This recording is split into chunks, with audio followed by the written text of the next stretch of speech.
So what is digital art? Digital art, which was once called computer art, is work made with digital technology or presented on digital technology. This includes images done completely on a computer, or it can be hand-drawn images which have been scanned into a computer and finished using software programs. It can also include things such as animations, photographs, illustrations, videos, digital paintings. Why is it important then to students? Digital art can be an alternative form of expression for people who have poor traditional drawing skills. They feel success. It can help them to develop fine motor skills and hand-eye coordination. They also develop artistic and drawing skills.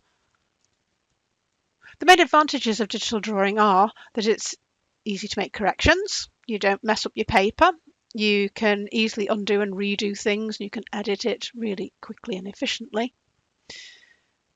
You don't need to get a big variety of art supplies, and you won't feel like you're wasting stuff either. It's easy to prepare and to tidy up. You can very easily process the image to make your illustration look far more polished and professional. And it's really good when you're looking at things like tracing. You can trace over the top of something, and that then goes into your sort of memory of movements and makes it easier the next time you're trying to create it. High-tech programs such as the ones on Pebble Mash can mimic other techniques like collage, pattern making, and art mediums like watercolour and acrylic paint, as well as drawing in things like traditional ink. You'll find in the user guides in the teacher area a complete guide for the 2 simple painting tools. You can just click on any of these little hyperlinks to jump through to the relevant tool or on specific parts within those tools. We're going to have a look at some of those just now.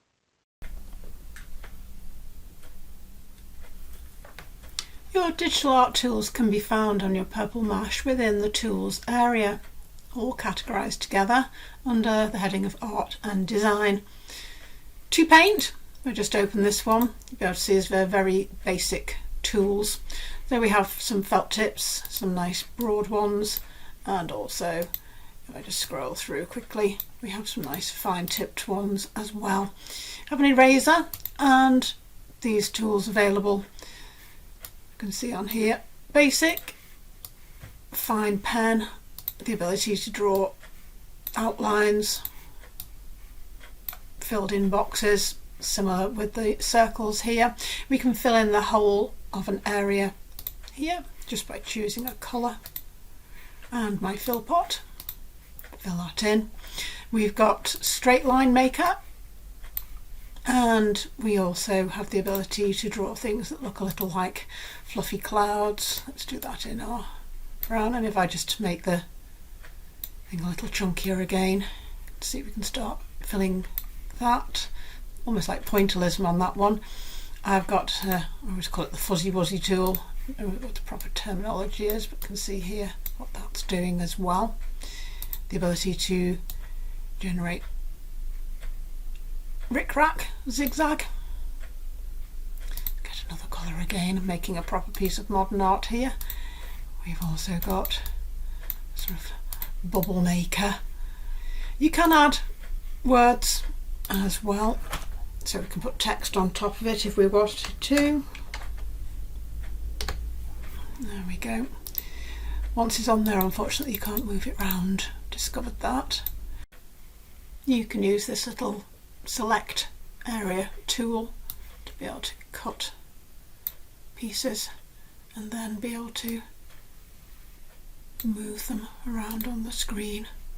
To reorganise, rearrange stuff as you go along. It's very instantaneous, and if you're not happy, just click on the undo button and send it back to where it was in the first place. We create a new one, brand new piece of paper. We also have the ability to be able to do some symmetry work. If I click on here now, if I draw something, oops, it'd be better if I got a drawing tool. If I draw something, you can see how it's going to make a perfect symmetrical representation on the other side. You can also put in backgrounds on this one if you wanted to. It could be something you've already got on your computer. If you had an iPad or something similar, you could take a photo, you could draw one, you can upload images, but I can just put this on very easily from some of the ones that are in the gallery already.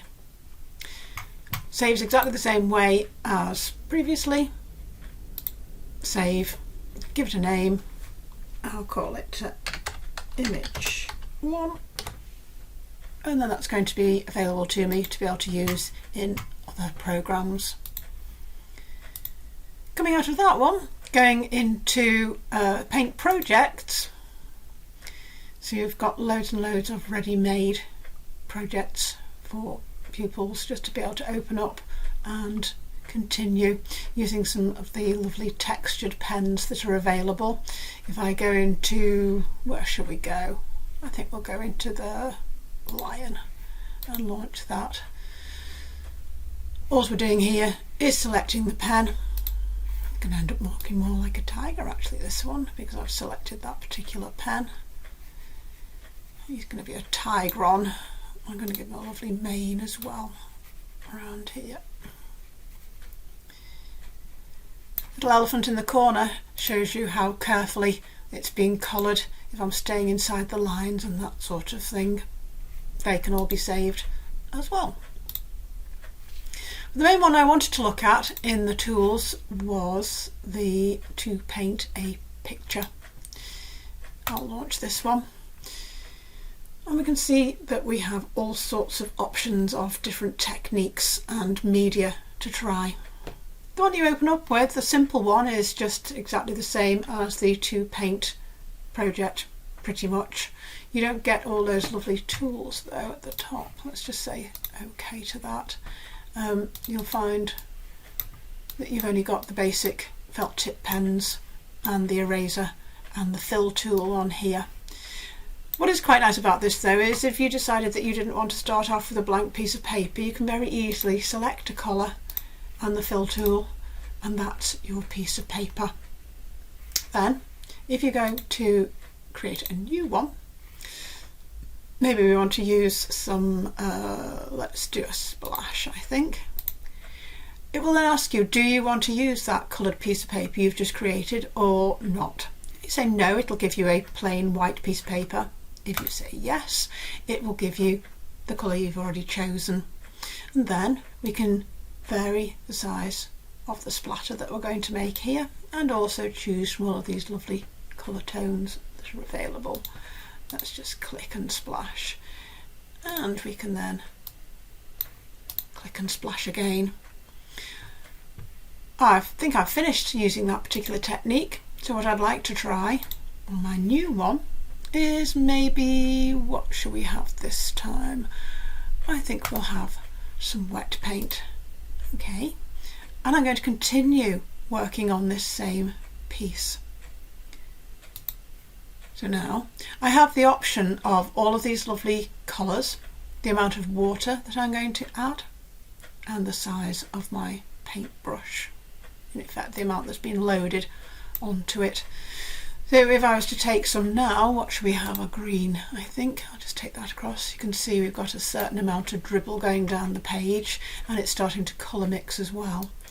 If I then raise the amount of water, increase it, hopefully this is going to show the pupils just how it would work if they were trying to use it in real life, in traditional forms, that this one's going to dribble quite a lot further. Lovely stuff. You can put backgrounds on these things as well, just as you could with the to paint. Another nice feature that's been added is that you can go back in and you can select different colours that you've previously used, rather than having to try and take pot luck in this sort of like rainbow spectrum effect over the side here. You can zoom in and see things from different parts of your painting, and you can also zoom out, and we have the undo button there as well. So again, I'm just going to save this one because I might want to use it again. I'll call it image 2 this time. Okay, so that's been saved in my work area. I could use it at a further stage with one of my other tools. I'm not going to actually exit, so I'll just say save. Yeah, we've got it there. I'm going to make another. Here we go. Now let's go along and have a look and see what some of these other tools actually do. Spinner. Okay. No, we're not going to use this one this time. So we'll just have a nice clean piece of paper. This one the children love to use because you can speed up the spin of the plate and slow it down, and you'll see the different effects that you're going to get on it. So let me just have a quick look. Here we go. That's it at one speed. Let's just increase the speed and start putting something else on there. Like that. Let's just slow it down again and we'll see what happens with that.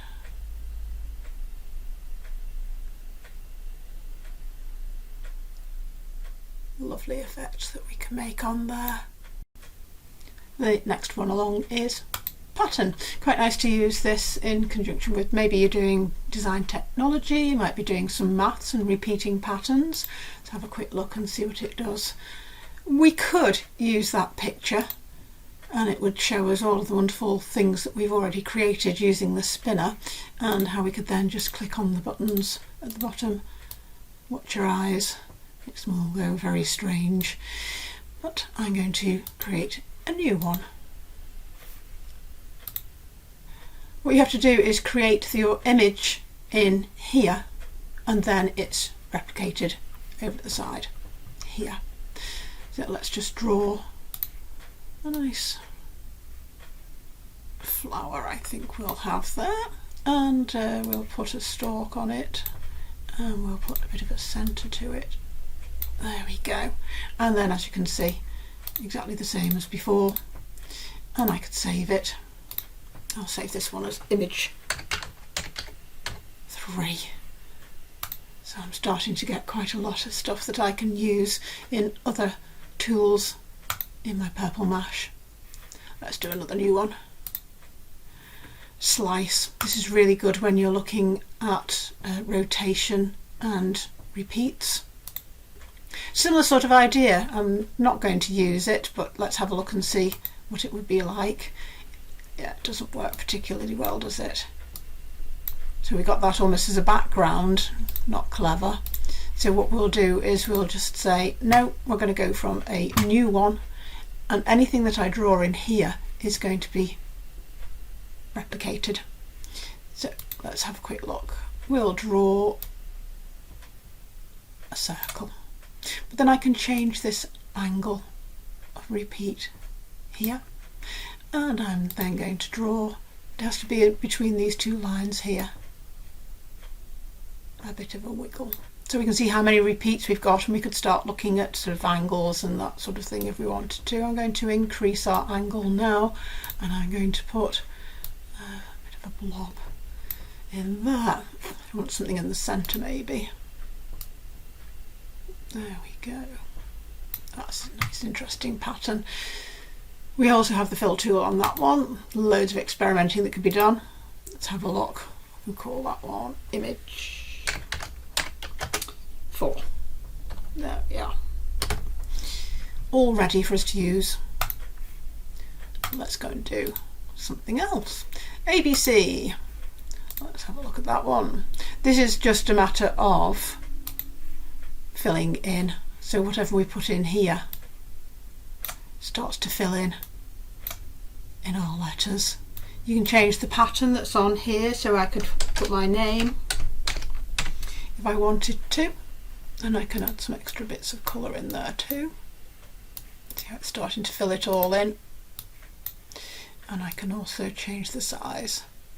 This is really good at showing pupils how computers are used in the big wide world around us. Every day people are sitting there just making these sorts of alterations really quickly so that they can see, is this going to work with the particular thing that they are developing. Could be wrapping paper, could be signs for going on doors. There's loads and loads of different ways that you can use it. It's still not going to leave. It's just automatic that every time I do it I want to do save and exit just to make sure we're staying in the program, so we can have a look at some of the others. There we go. What else have we got that we can have a look at? On here we've got belt, and this is just going to draw. You see, if I just hold on, it's like a conveyor belt moving along, creating the image. I can speed it up, so if I start doing, it's almost like a heart trace that we've got going along there. Let's do, woo, that's really weird, zigzags. I'm not going to bother saving that one. You can just see how it worked. We have traditional ink on here. Again, you'll just be able to see, it's almost like using it on a sort of wet background. Things move around really nicely. We can start to see the difference in the actual medium itself and how it might work when we've got it in reality. Get another new one. Lines, very sort of Mondrian like, this particular one. If I choose, hang on a minute, let me have a new one. Lines, okay, I missed that before. Then we now have the ability to start drawing straight lines, just like Mr. Mondrian. And with this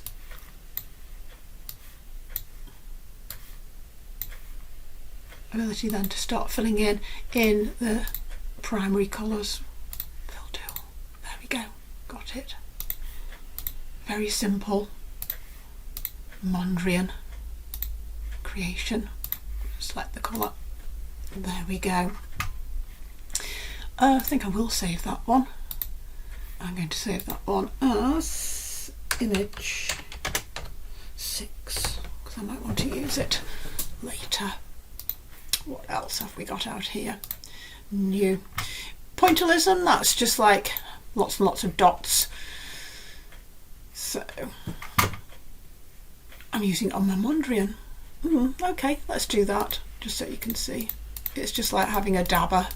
Can you see it's just ever such slightly different colour tone each time when we're clicking. Let's get a colour. I think I had too much water in there then. There we go. We can start filling in on there. Another new one. Mosaic. No, we're not going to use that one this time. I can change the sizing on here, decide on our colour, and this one just has little fragments that you can fill in with. You can't actually choose the orientation of them, you're just actually using the random shapes to create things on here. You can change the size. Another one, we've done splash already, we had a look at the wet paint. Swirly, that one, anyone knows the Van Gogh painting Starry Starry Night, you'll recognise this sort of technique. Just lots and lots of swirls, and again you can change the size of them and the colour of them as we're going along, but you could reference pieces of artwork that have used particular techniques as you try them out. Impressionism, we're all aware of what that's all about, making things really nice and fluid, all very hazy and misty, and again you can see on this we have a colour, but it's just choosing them, various different intensities of that colour to give that lovely impression. No pun intended, but we take a little less water and see how we have a stronger colour on there. So many ways that you can actually help your pupils to understand how these things work. With your acrylic, that's fairly thick paint, so if you were working with that, it's fairly standard paint, but you can add more water to it, which makes it more see-through. Let's use a nice big chunky brush. We'll get some blue, a little less water. we see here, it's all starting to work for us. Let's put an extra bit on. See how some bits, we can just go back, keep on moving the paint around. See how it's starting to blend in together a little bit as well with the different colours. Taking a slightly darker tone on there to look quite carefully at it. So there's lots of things that you can play around with. Poster paint. No, we're not going to do that one. Let's just have a quick look. You can see the different sort of brush strokes that you're getting on here. Really easy to see the differences. What you might expect to see if you were using that medium in traditional forms. I think we might have exhausted all of them. Oh no, not quite. We've got E-collage as well. What you have to do here is to create your stamp in this little space. Let's just create something fairly simple. Put some leaves, sorry, petals, not leaves. Get everything correct. Put a bit of a stalk and some leaves on it. Then that is my stamp. Let's change the size of my stamp.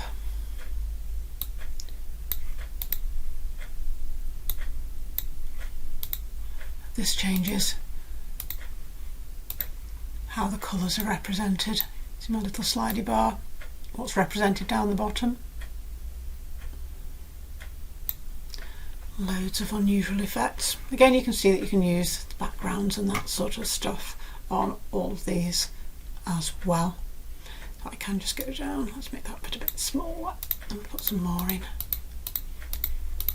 This is how people work on a day-to-day basis doing their designs.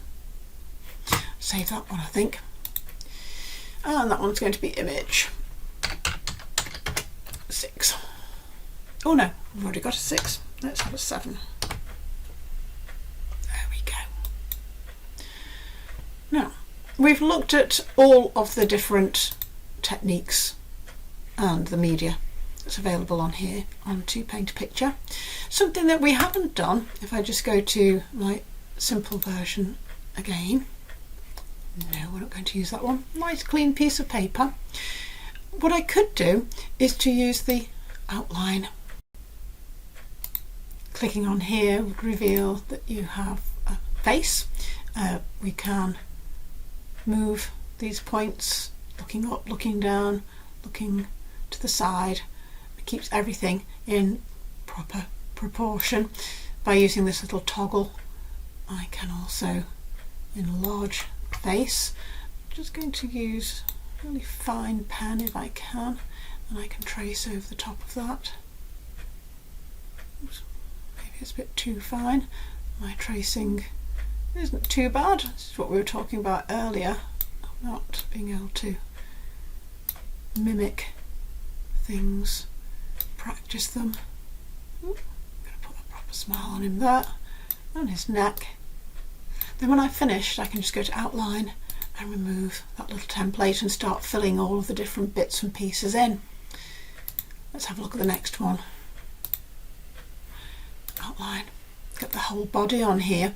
I like this one because what you could do, depending on how much time you've got, is you could use this like a pivot stick figure man, and you could be creating individual images to then be used in your To Animate.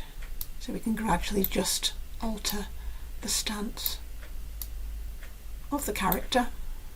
Make him lean his head across, move his body a little bit, making him dance. But if we were to save each individual picture once we have traced over the top, that could then be imported into your To Animate. Handy stuff. Let's have a look at the next one. Perspective. What we're talking about here is proportion and pose and perspective, the 3 P's of art. Here we go. How about if we put a background on this one now? going to put that background on, and I can then move things around. That is actually my horizon, but I can, that's it, decide how we're going to be looking at it. If I want a tall building, you see how again we'd just be able to use that template to help us to get things lined up perfectly. We also have this other one where I can choose my point on the horizon.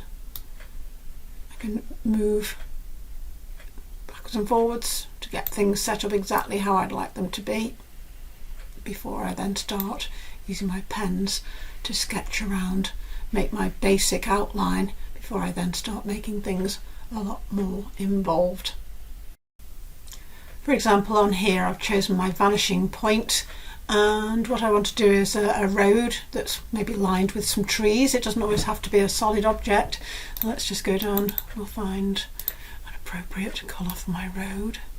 Let's get that, just extend that line, and we'll extend that one too. Oops. Obviously I'd take a lot more time doing this carefully. We fill some bits in. Let's just draw on it. I think it's going to be a lot faster. Draw my road, you can see that. Trying to stay within the guidelines. And then I can start drawing my trees, and we're going to follow the lines that are on here. Just give me some, so that's going to be how tall my trees are, trying to keep them all okay. Oh, gone slightly outside that one, that's not good. And then I can just get my green and fill in on the tops. Make it nice and fat, be a lot faster to do.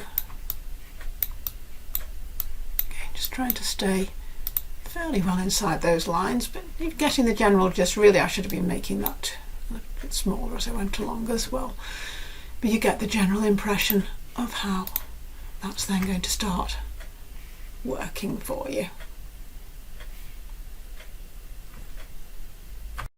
And of course, if I'm not happy with something, I can just use the undo button. I can just shrink that down a little because I know where I've gone wrong, and then continue as I go. Really powerful stuff for people to be able to see how they might use these techniques in traditional art techniques. Also, you can use it in other areas. Let's just save this one as well. Very quickly show you what I mean by that. What I need to do is just exit this particular activity, and if I go into any of the other tools that I've got available to me to create a story, for example, let's just launch. On here I have the ability to put backgrounds in. If I choose this one, I can go to background, but rather than having one of the ones that's already available to me, I can just click, it says search, or choose a file. Choose a file from my work. There's my image 8. Let's open it. And there it is, ready to be used in my book. I could have chosen any of them. If I just go back out again, I might be doing something, for example, to do DIY 3D, not easy to say. And in here, I can just launch. I have my simple game, and on my simple game, if I go into it at the moment, I can see that I don't have any floor, I don't really have any sky or anything like that. I don't have any walls in there either. What I'm going to do is to add some walls so that you can see what's available. Click play, and let's have a look inside our little area. There's my walls now, and if I look around I can see what they're like. What I can do is use one of my designs on here instead. what I'll do is just click on the editing pencil here, and again go to where it says choose a file.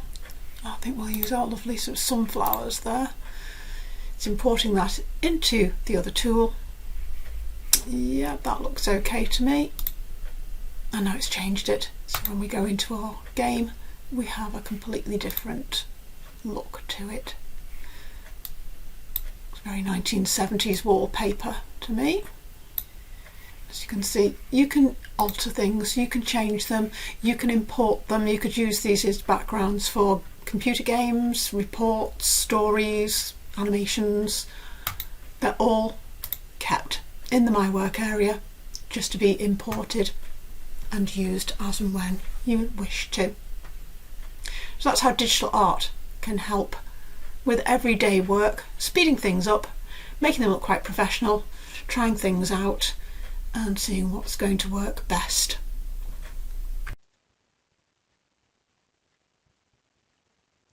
Digital art then is not intended to replace traditional methods. It's hoped that it works alongside it, encouraging children to try out and experiment with different types of art form, which can in turn expand their creative ideas.